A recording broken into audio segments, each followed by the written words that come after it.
Salut, toujours en direct de Split. Aujourd'hui, on va voir un troisième regret dans la liste des 5 regrets des personnes en fin de vie. Et ce regret, c'est j'aurais aimé avoir le courage d'exprimer mes sentiments. Bon, pourquoi tu n'as pas le courage d'exprimer tes sentiments? Très souvent parce qu'on t'apprend, quand tu es petit, dans l'enfance, à réprimer tes sentiments. Est-ce que tu as déjà entendu quand tu étais petit, arrête de te plaindre, tais-toi, arrête de pleurer, tu vois, ce genre de choses? Et quand tu es petit et que tu entends ce genre de choses, tu intègres l'idée que c'est pas forcément bien de s'exprimer, c'est pas forcément bien vu, bien reconnu par tes proches, d'exprimer tes émotions, tes sentiments.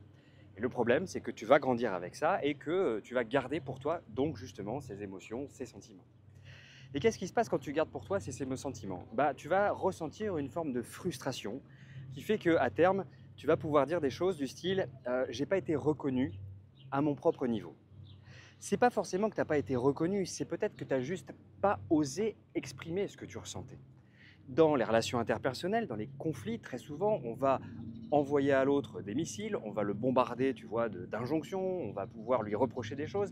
Mais si à la place de faire ça, on exprimait juste ce qu'on ressentait, tu vois, on se centrait sur soi plutôt que de se centrer sur l'autre, tu verrais qu'il y a des choses qui se passeraient du style, on aurait une communication beaucoup plus fluide. Dans le boulot, tu peux exprimer aussi tes sentiments. Alors évidemment, il faut apprendre à l'exprimer, il ne faut pas l'exprimer n'importe comment. Mais ça me fait aussi penser à ce fameux driver qu'on appelle le driver sois fort. Tu sais, ce driver sois fort qui dit « je dis rien, je garde pour moi, j'encaisse ». C'est encore la même chose ça.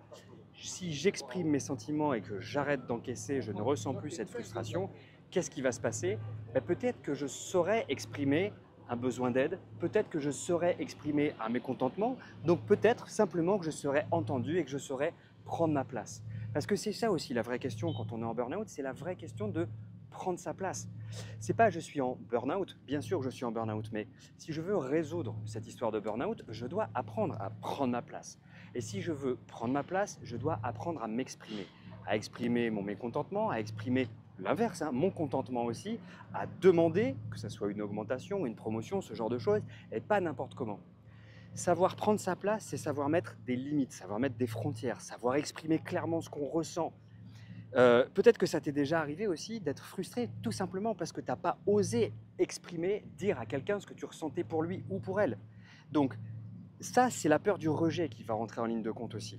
Si je lui dis que je ressens des choses pour lui ou pour elle et qu'elle me dit ou qu'elle me met un gros râteau dans la tronche, alors moi ça m'est jamais arrivé évidemment, hein, mais si tu fais ce genre de choses, tu as le risque de te prendre un rejet, de te prendre un râteau, et c'est pas grave. C'est la même chose quand tu demandes. C'est la même chose quand tu demandes une augmentation, une promotion.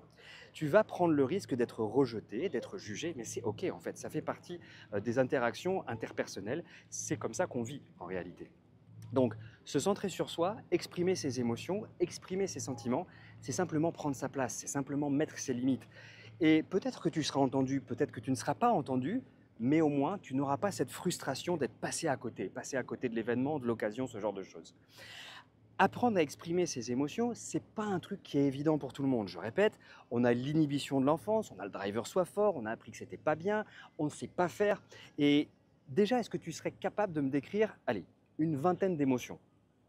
Tiens, fais l'exercice maintenant. Décris-moi une vingtaine d'émotions. Est-ce que tu es capable de faire ça?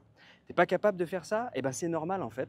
Je t'invite déjà à te souvenir que tout ce qui doit bien passer comme idée doit savoir bien s'exprimer. Tu peux regarder sur Internet, sur Google, si ça t'intéresse, ce qu'on appelle la roue de l'émotion. Et tu verras qu'il n'y a pas que la colère, la peur, la joie. Il y en a une trentaine, voire même une quarantaine, si mes souvenirs sont bons, d'émotions.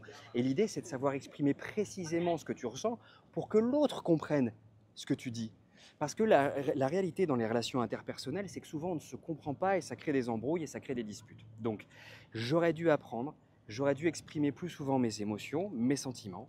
Ça va éviter la frustration et je t'invite donc par commencer tout simplement à analyser, à regarder en toi ce que tu ressens réellement. Regarde cette roue des émotions et puis nomme précisément ce que tu ressens. Tu verras qu'une terreur, c'est pas la même chose qu'une peur, qui n'est pas la même chose qu'une angoisse.